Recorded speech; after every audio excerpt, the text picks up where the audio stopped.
So, what do you guys want to talk about?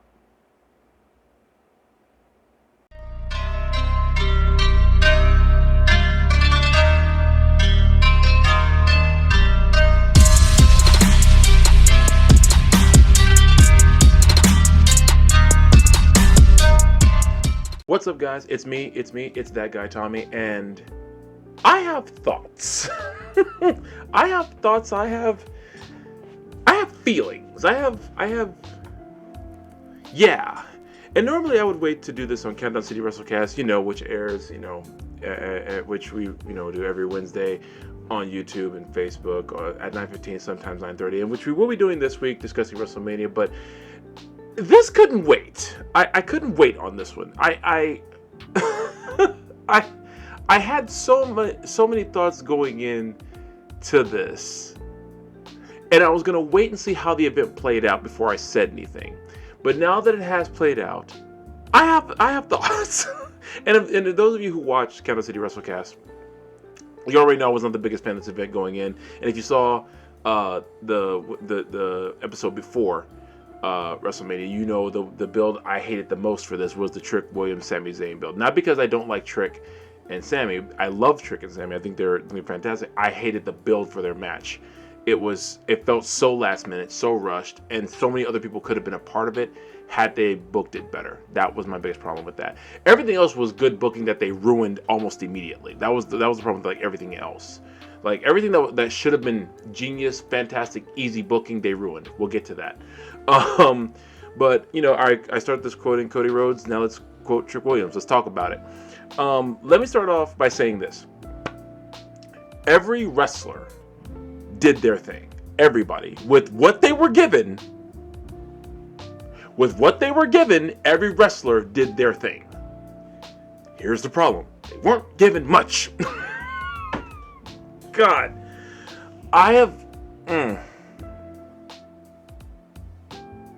This card build was not bad. The card itself on paper is actually pretty fantastic. It's what they did with it that was just don't do that anymore. First and foremost, honestly, WrestleMania needs to go back to one night. All this proves it needs to go back to one night, because they absolutely torpedoed any reason for it being two nights. Because night one and night two didn't even feel like the same event.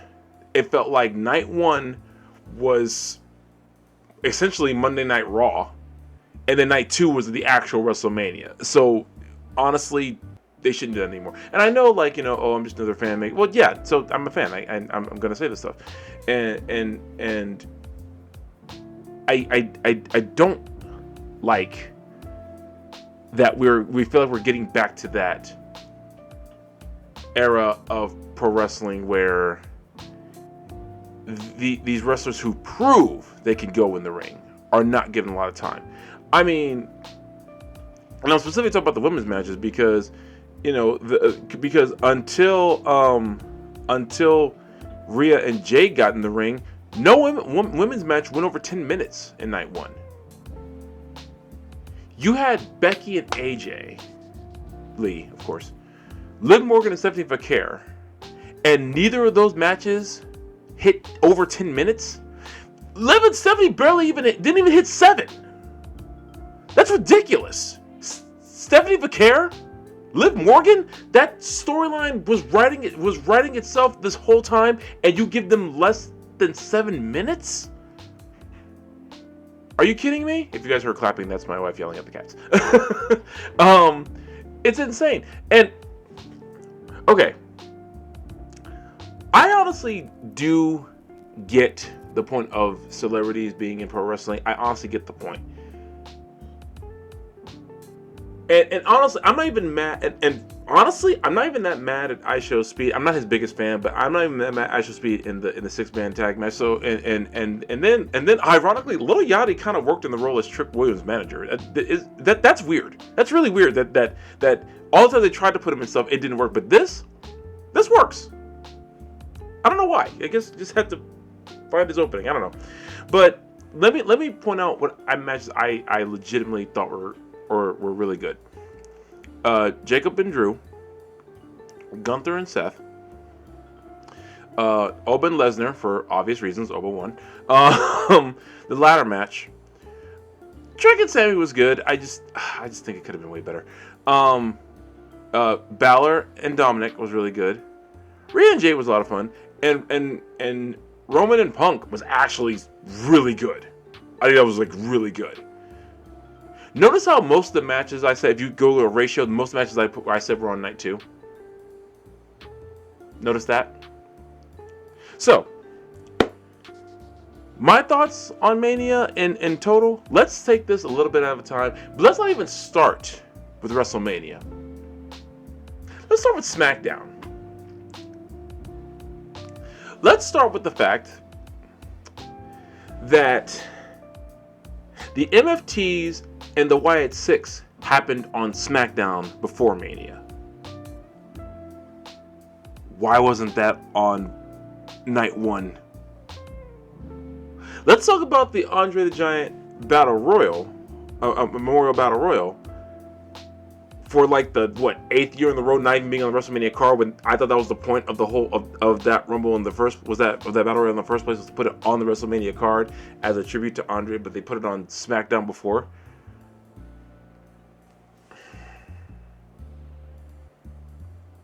Let's talk about the fact that Tiffany Stratton and Jordynne Grace weren't even on the card because they wrestled on SmackDown the night before. Let's talk about the fact that Damian Priest and R-Truth weren't even on the card. Let's talk about the fact that the tag titles, except for the women's tag titles, which, you know what, by the way, shouts out to all the female wrestlers again who did the best with what they were given, and they weren't given a lot. They were not.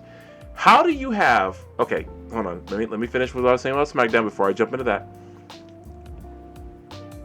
The MFTs and the Wyatt Six have this build, and then you have Tama Tonga handing the lantern back, which the match should have happened at Mania for the lantern, and did that whole thing there. Let's talk about the fact that they made this big deal about signing Powerhouse Hobbs, the Royce Keys thing, and then just did nothing for months until recently. And I pray to God that they do something more with him after that, because like, if you're gonna take a big signing away from another company to prove that they're underutilizing him, and then do nothing with him, well, then again, that's WWE. It's kind of on brand, but prove everybody wrong. Prove what everyone says about WWE wrong. Say like, see, no, we're the real star makers. We're the real ones who actually make stars in professional wrestling. Not them. We actually do it. Okay, prove that. And you know what? And I'll give them props. They're doing it with Jade. They are. That's a fact. You know, whether you like Jade or not is not at all relevant to the point. They have made a star out of Jade. You know, that's just the truth. So I don't like that they made such a big deal out of signing him. The whole vignette, the whole Tron thing that they did for him at the Royal Rumble, which actually, you know, a lot of this bad booking started with the Rumble, and it just continued on here. We're gonna get there though. Matter of fact, let me pull up the Rumble results so I can remember to talk about that too. But yeah, the fact that a lot of this stuff happened on SmackDown was just insane, bro. Like, it really was. Excuse me. And we didn't even get to Mania yet. But you know, that's just how it goes, man. But I think that's really lame that they had so much stuff happen on SmackDown that could have been on the show itself of WrestleMania. And of course, number of advertisements and all that crap, you know. And okay, you know what? Now we're talking about WrestleMania. Okay, let's break this down. The 6-man tag, not the worst thing in the world. It really wasn't. It could have been. It wasn't though. So I won't even harp on that. Logan Paul I still consider kind of a celebrity wrestler, even though he's been there a minute. Okay, and yeah, they're the tag champ, but like the tag title should have been on the line. Come on, it's championship gold. It's WrestleMania, man. Put the tag belts on the line. Jeez. Jacob and Drew was about the only build that they didn't screw up. That was about the only one. Now, I think they maybe should have done a bit more in the match. Maybe it just felt like a kind of a standard street fight. But hey, whatever. I mean, after they kind of like threw each other off the side of a railing or building or whatever it was, and they crashed into a car, you could have done a little bit more in the match and everything like that. But it's Jacob and Drew. I think they're kind of like destined rivals at this point. And shouts out to Jacob Fatu. He's definitely a guy who I hope and continues to do well in his career, and because I've been a huge fan of his, even from the Indies, MLW and the MLW days and everything like that. So I've been a big fan for a while. So that's fine. Here's where the problems start. Like seriously start. The Fatal 4-Way for the women's tag team titles. Irresistible Forces defending, and Paige returns because Nikki Bella is injured, right? Okay. Why, A, would she team with Brie? And then B, why did they win? What? That made zero sense. I don't understand it. I do not understand this. I don't understand why they won. I don't understand, I don't understand the team. It would have made more sense if Paige had betrayed Brie during the match and just left, or vice versa, and that would have happened. I personally am a huge fan of Irresistible Forces with Nia and Lash. I think they should have won and kept the tag titles. I think that would have been a huge boom to have them win that match. But it would have made more sense for them to keep it, for Charlotte and Alexa to win, for Bayley and Lyra to win. It just didn't make any sense for Brie and Paige to win. And I get it, Paige is coming back, you want her to have her big WrestleMania moment and big win. Okay, that's fair. But the tag titles with Brie Bella in a move that we know is going to get reversed in probably by Raw or SmackDown or within the month. No one believes they're going to keep those belts for a long time. No one believes that. Not a single. You're not fooling anybody with that. So I don't get it. I don't like it clearly, but that was the beginning. Next up, you have Becky and AJ Lee. I have to keep saying AJ Lee because I think most people think I'm thinking Styles whenever I say AJ and don't finish that. So, and they only get 8 minutes. Chiseled Adonis did a video that I watched after night one, and he said, he made the theory, what if AJ can't go like she used to? And that's where I'll give him that may be fair. Maybe she can't. I don't know. I can't say. It looks like she could. It looks like she'd be able to still go at a distance match, But I'm just saying, get to the double digit of minutes in these matches. The women's tag titles only had 8 people, and that was only 8 minutes. So basically, each person got 8 minutes in the ring more. If you break it down, really, I don't know. I just don't get. I just don't understand. Seth and Gunther made sense right up until when it didn't. Now Braun Breaker.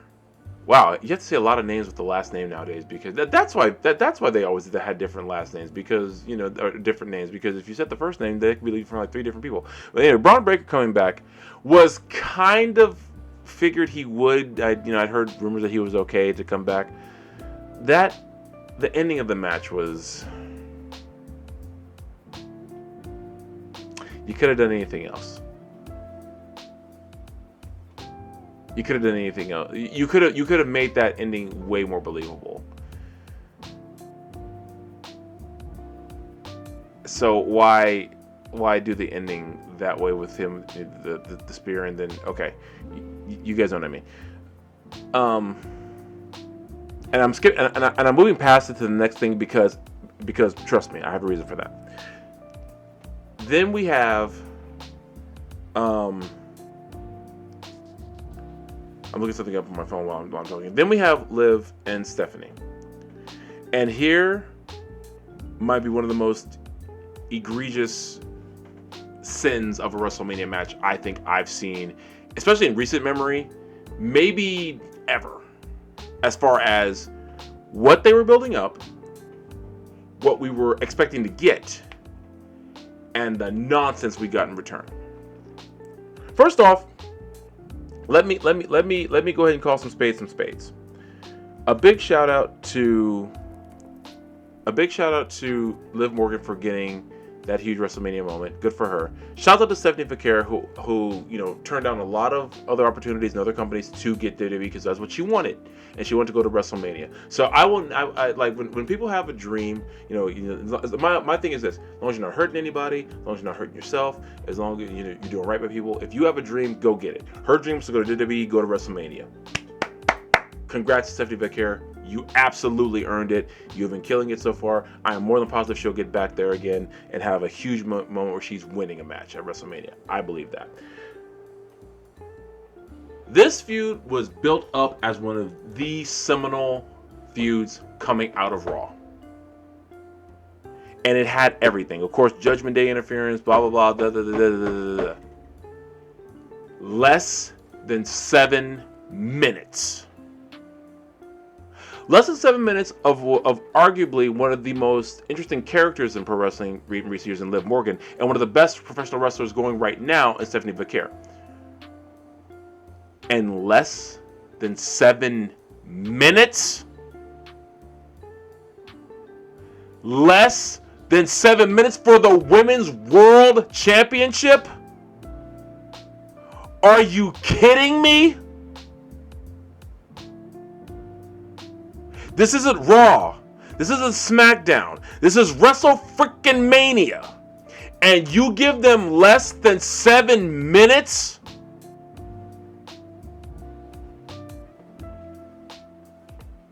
It's disrespectful, is what it is. And look, this is just coming from a fan. Look, how if all these participants are happy with everything, good for them.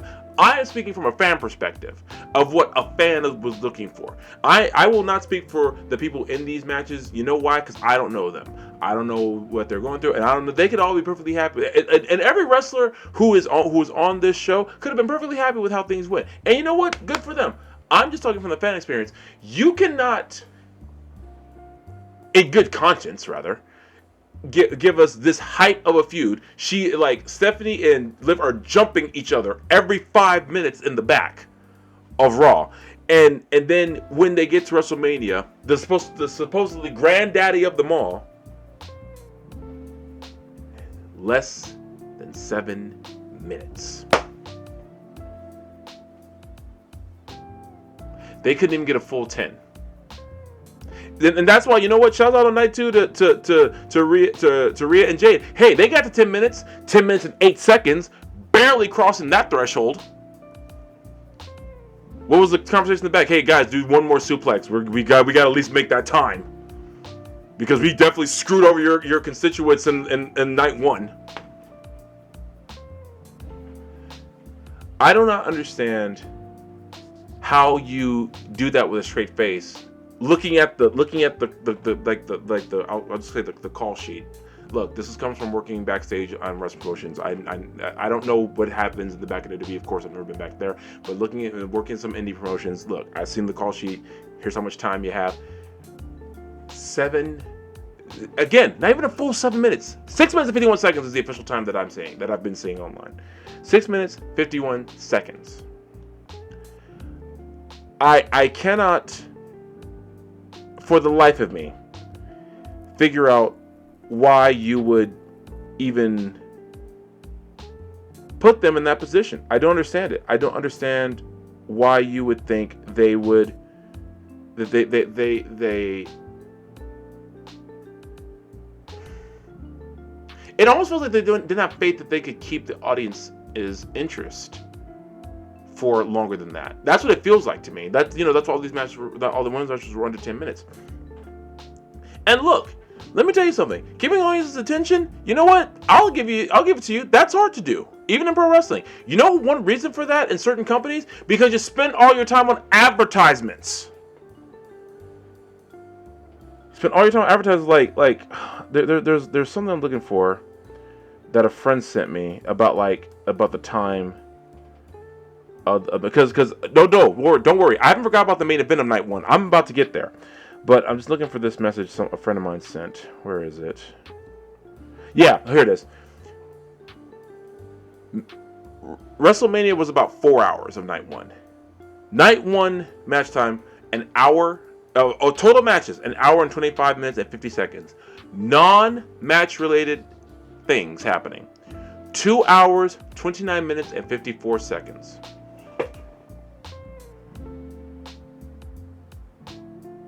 Now, don't get me wrong. I know a lot of that time was entrances and things like that. And as WrestleMania, you do the big entrances. I get that 100%. I am not knocking the big entrances. Hey, I love them.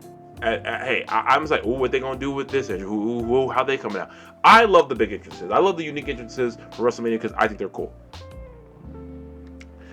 But on a 4-hour show, you had less than an hour and a half of wrestling. Are you kidding me? And not even just a show. It's WrestleMania. It's WrestleMania. This thing that has a legacy of being the biggest, most predominant. It's called the Super Bowl of pro wrestling. That is not some small title. Because the Super Bowl is one of the most watched programs in television. And imagine if you had the Super Bowl, you only had 2 quarters of football, less than what a usual halftime show is, and the rest is just advertisements. Now, don't get me wrong. Some people watch the Super Bowl for the commercials. That's absolutely true. And I'm not even denying that. There are sometimes commercials for the Super Bowl. That's true. But you know when those commercials happen? In between the football game. You know why? Because it's on network TV and they have the commercial time. This is called a premium live event, cool, pay-per-view, whatever. People are paying for the wrestling, not paying for the advertisements. They're paying for the wrestling. Get that through your heads. And now let's get to the main event. Big shouts out to Cody Rhodes and Randy Orton. Generational talents those two are. Wrestling has more than a royal family, and those two are living proofs of it. They will go down in history as two of the greatest to ever do it. Randy Orton is Hall of Fame bound as we speak.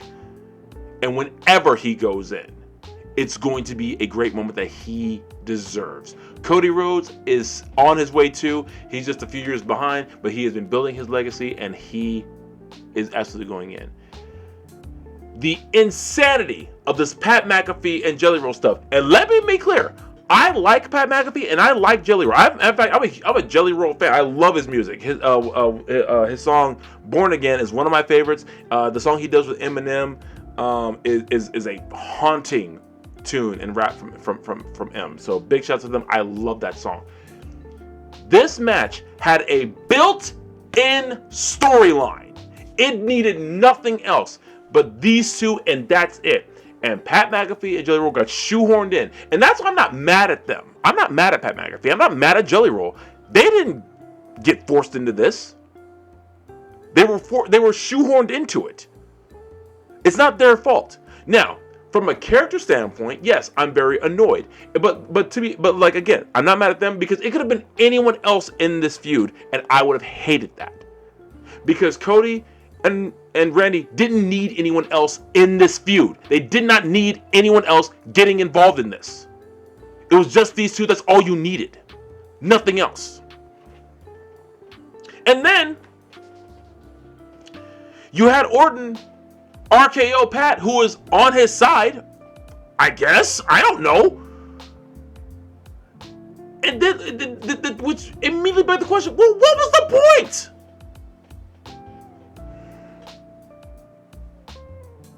I don't get things like I remember an interview once where Stone Cold talked about the ending of WrestleMania 17 and how he didn't realize how much the crowd would hate him working with Vince. And he said if he had known that would have happened, he'd have called an audible and said stunner and hit Vince after he won the match. And I remember thinking, how much would that have changed the course of WWF at the time if he had done that? You know, how much would that have changed everything if he had done that instead of shaking Vince's hand and just leaving with him? How much would it have changed if he had stunned Vince and then like on the next night said, yeah, I was using Vince because I wanted to be champion that bad, and you know, that kind of thing. How much would the game have changed?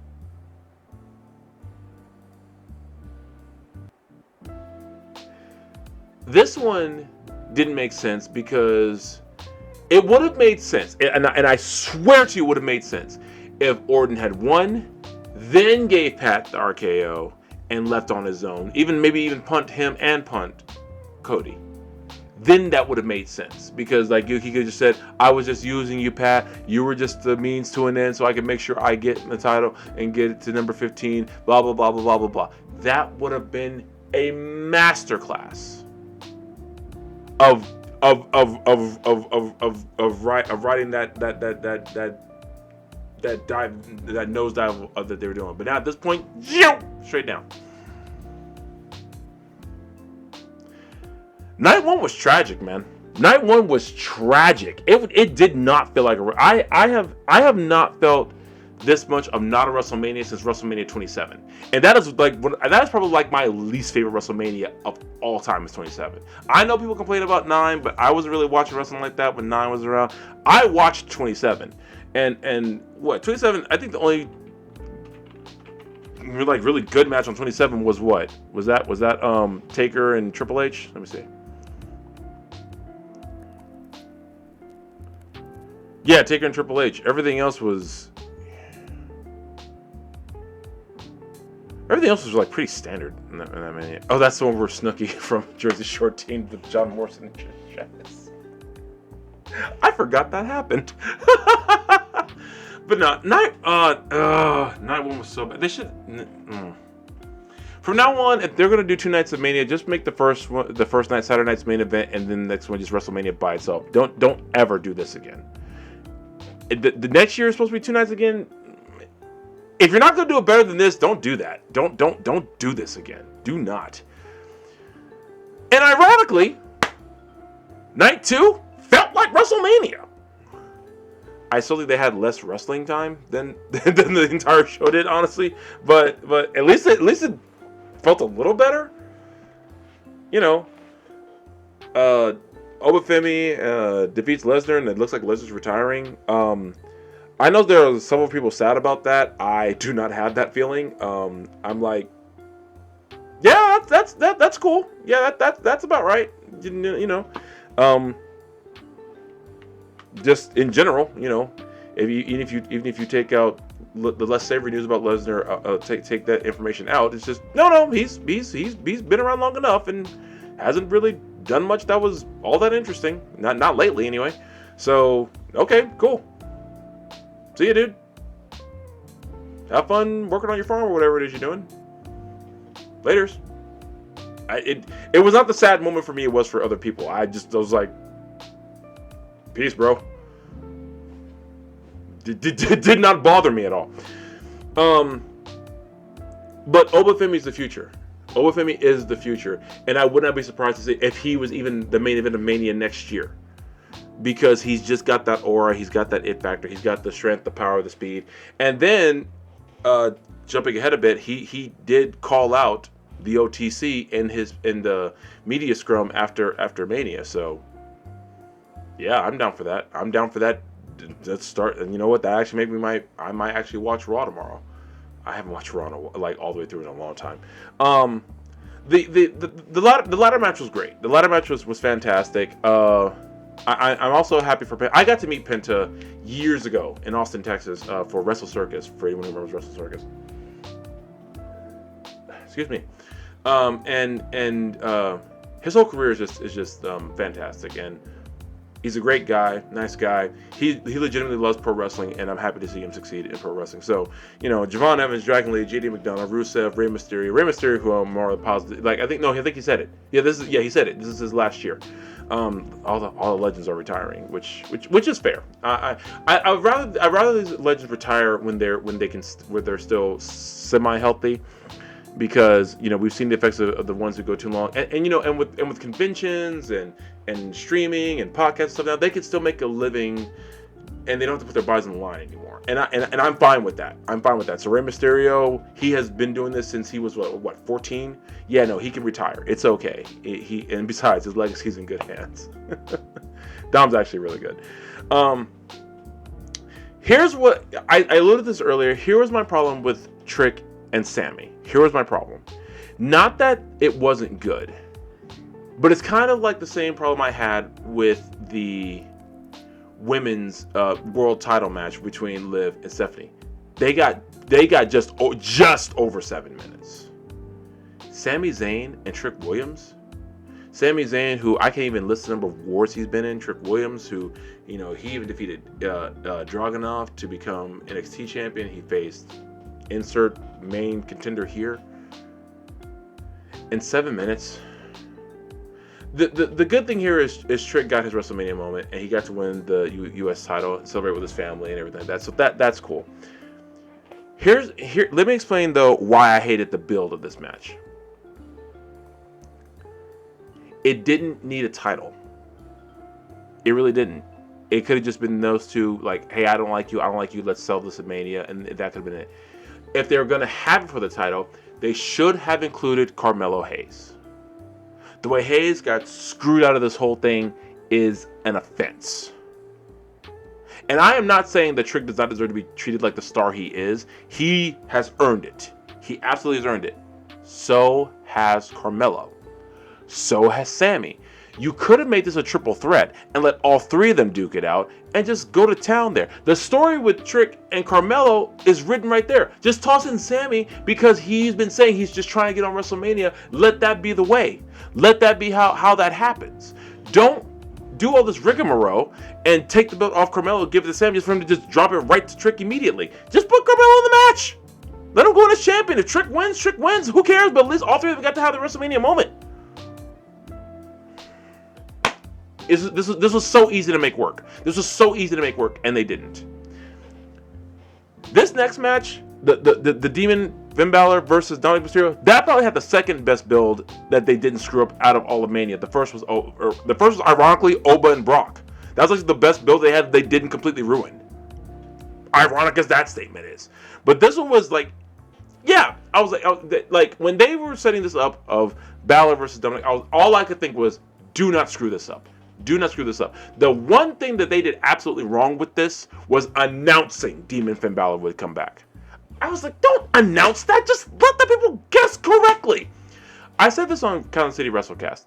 There is nothing at all wrong with foreshadowing something that becomes an obvious point if you're just doing it for the fun of it. As long as you're not just trying to trick we tricked your audience. No, just say like, hey, you know that thing y'all want to happen?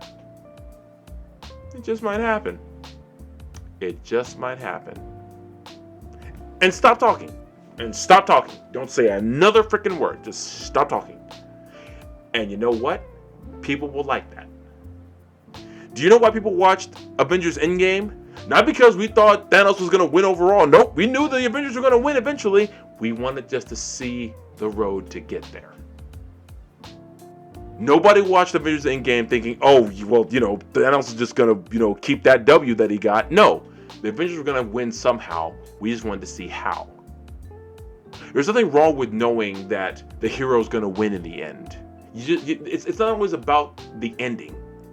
The journey can be fine. And as far as the surprise of Demon Finn Balor coming back, you didn't have to spoil that. You didn't have to just outright say it, Demon Finn Balor back. No, you could have just alluded to it. Have some smoke and red lights behind Finn while he's talking like you did, and just don't say it.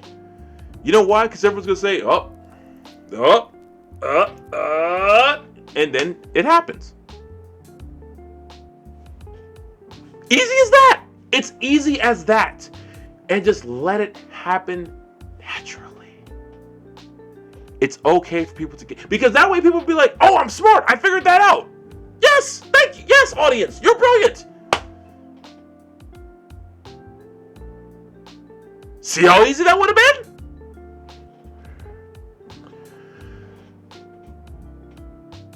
The Rhea Jade feud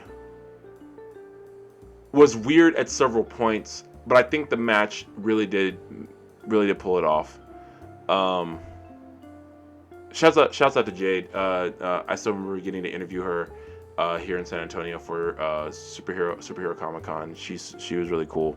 Shouts out to Rhea, who had I don't know if she's on a WrestleMania win streak right now or not, but I need to look that up because she's been killing at WrestleManias. So yeah, the main event of night 2, Reigns and Punk. This felt like a WrestleMania main event. And I'm not going to say Cody and Randy didn't entirely. It just missed the mark on too many key points, and that was the problem. It was a WrestleMania main event, but then they made moments happen that made it feel like it was just another main event of another pay-per-view or a Raw or SmackDown.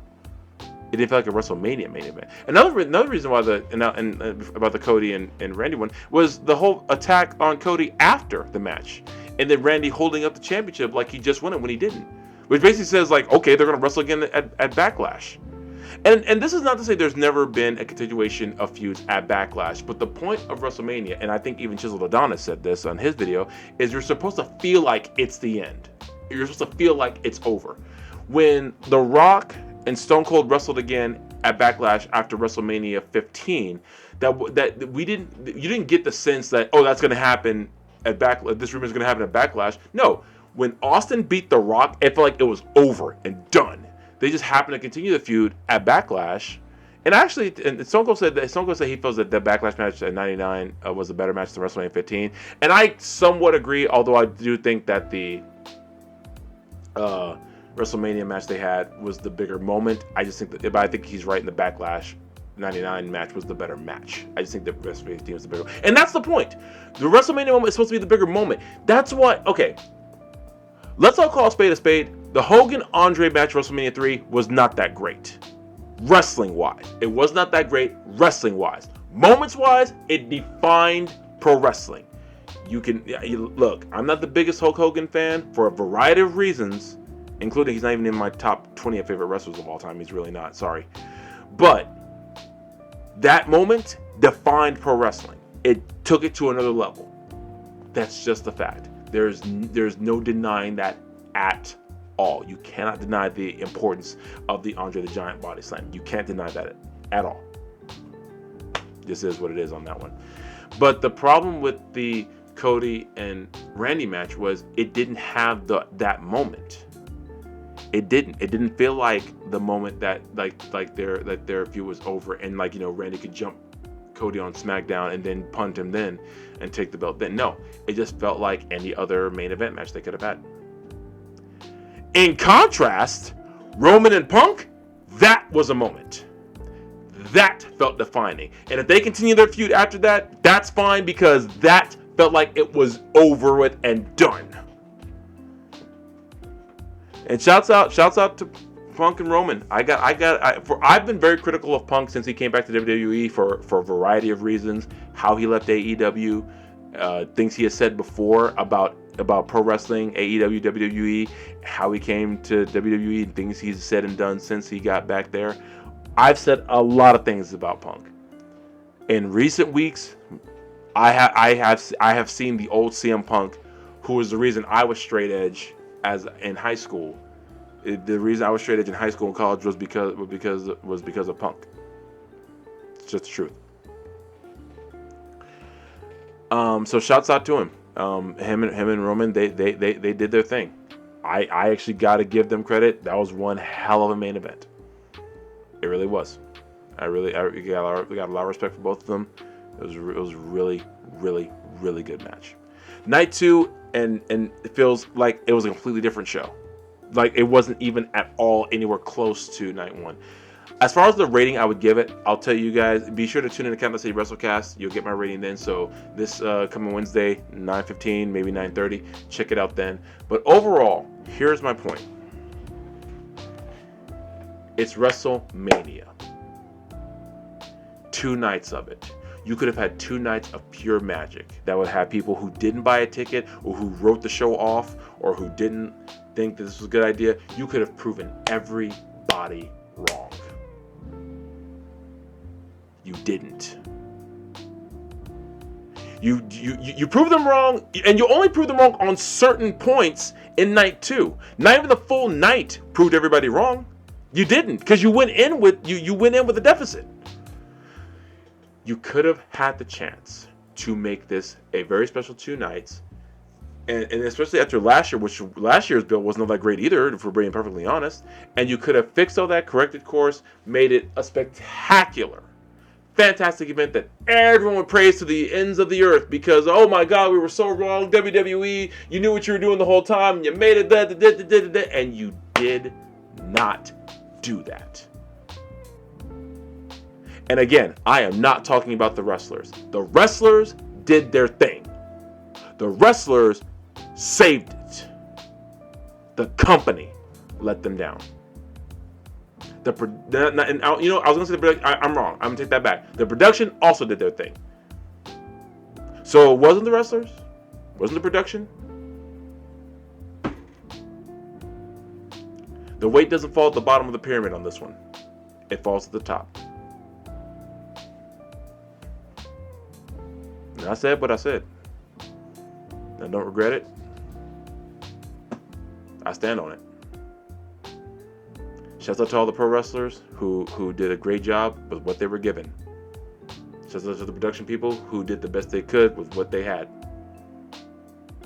To the top of that pyramid, you really need to do better. Thank you guys for watching. Like, subscribe, all that good stuff. Take care of yourselves. Be good to yourselves. Be good to each other. You're in this crazy world. Just be good people. And I'll catch you guys in the next one. Minasan. Sayonara. Peace.